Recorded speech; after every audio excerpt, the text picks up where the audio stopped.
മാധ്യമപ്രവർത്തകരെ കാണണമെന്ന് തീരുമാനിച്ചത് എം പി എന്ന നിലയിലാണ്. രാജ്യസഭാ എം പി എന്ന നിലയിൽ ഈ കഴിഞ്ഞ ദിവസങ്ങളിൽ തിരുവനന്തപുരത്ത് ഉണ്ടായ ദൗർഭാഗ്യകരമായ സംഭവത്തിൽ ആ സമയത്ത് തന്നെ പരമാവധി ഇടപെടാൻ ശ്രമിച്ചിരുന്നു. അതിൻ്റെ തുടർച്ചയിലാണ് ഇപ്പോൾ നിങ്ങളെ കാണാൻ വേണ്ടി ആഗ്രഹിച്ചത്. വളരെ ദൗർഭാഗ്യകരമായി നമ്മളെല്ലാവരും കാത്തിരുന്നതിൽ നിന്നും വ്യത്യസ്തമായി ജോയിയുടെ ജീവനറ്റ ശരീരമാണ് നമുക്ക് ലഭിച്ചത്. അദ്ദേഹത്തിൻ്റെ കുടുംബത്തിന് ഉണ്ടായിരിക്കുന്ന നഷ്ടം നികത്താനാകാത്ത നഷ്ടമാണ്.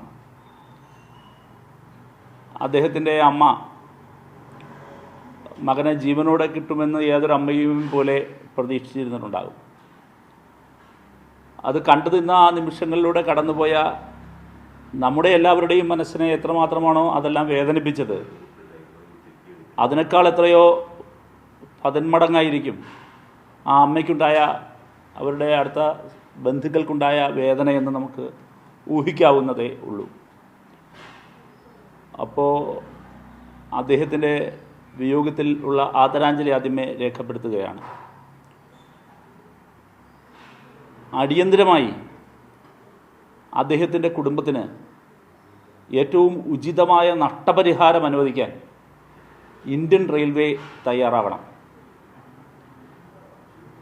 ഒട്ടും അമാന്തിക്കരുത്. ഇന്ത്യൻ റെയിൽവേക്കും കേന്ദ്ര മന്ത്രാലയത്തിനും മനുഷ്യത്വം ഒരു തരിമ്പെങ്കിലും ബാക്കിയുണ്ടെങ്കിൽ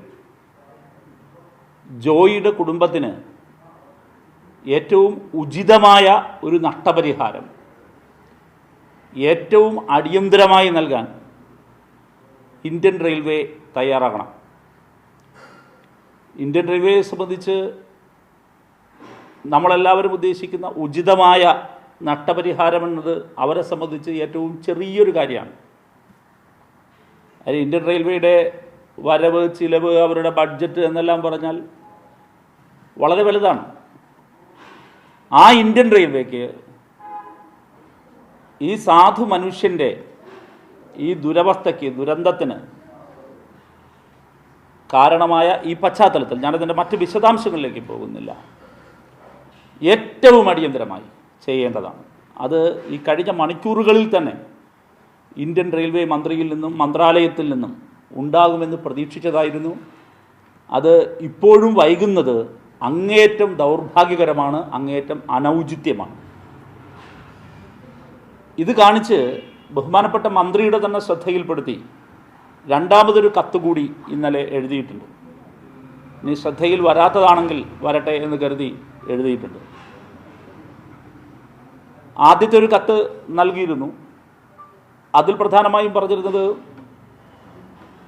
ഇത് സംബന്ധിച്ച് അന്വേഷിക്കണം, റെയിൽവേക്ക് ഇത് സംബന്ധിച്ച് വീഴ്ചയുണ്ടായിട്ടുണ്ടോ എന്നതിനെ സംബന്ധിച്ച് അന്വേഷിക്കണം എന്നതായിരുന്നു. 2, അപ്പോൾ രക്ഷാപ്രവർത്തനം പുരോഗമിക്കുന്ന സമയമായിരുന്നു. രക്ഷാപ്രവർത്തനത്തിൽ റെയിൽവേയുടെ നിസ്സഹകരണം പല സന്ദർഭങ്ങളിലും ഉണ്ടായി. സഹകരണ മനോഭാവം പുലർത്താൻ ബന്ധപ്പെട്ടവർക്ക് നിർദ്ദേശം കൊടുക്കണം. ഈ 2 കാര്യങ്ങളായിരുന്നു പ്രധാനമായും ചൂണ്ടിക്കാണിച്ചിരുന്നത്. അപ്പോഴത്തെ ആവശ്യം അതായിരുന്നു. പക്ഷേ ഇപ്പോഴതല്ല. രണ്ടാമതൊരു കത്ത് കൂടി മന്ത്രിക്ക് ഇന്നലെ നൽകിയിട്ടുണ്ട്. ആ കത്തിനെക്കുറിച്ച് വിശദീകരിക്കാനാണ് നിങ്ങളെ ഇപ്പോൾ കണ്ടത്. ആ കത്തിൽ ആവശ്യപ്പെട്ടിരിക്കുന്നത് ഏറ്റവും ഉചിതമായ ഒരു നഷ്ടപരിഹാര തുക നൽകി മാതൃകയാകാൻ ഇന്ത്യൻ റെയിൽവേ ഉടൻ തയ്യാറാകണം. അതിന് കേന്ദ്രമന്ത്രി നേതൃത്വം കൊടുക്കണം.